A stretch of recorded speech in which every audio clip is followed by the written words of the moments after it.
Aram araktарды төгүп атышат.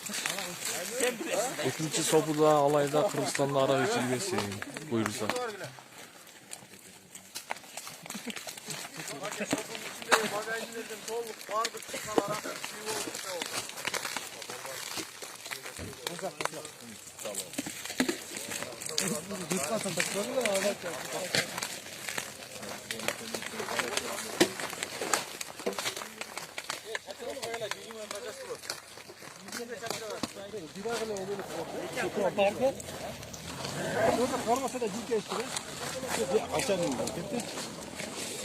Көп болуп кетти.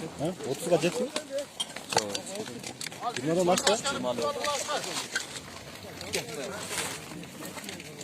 Акырында сапан жарам.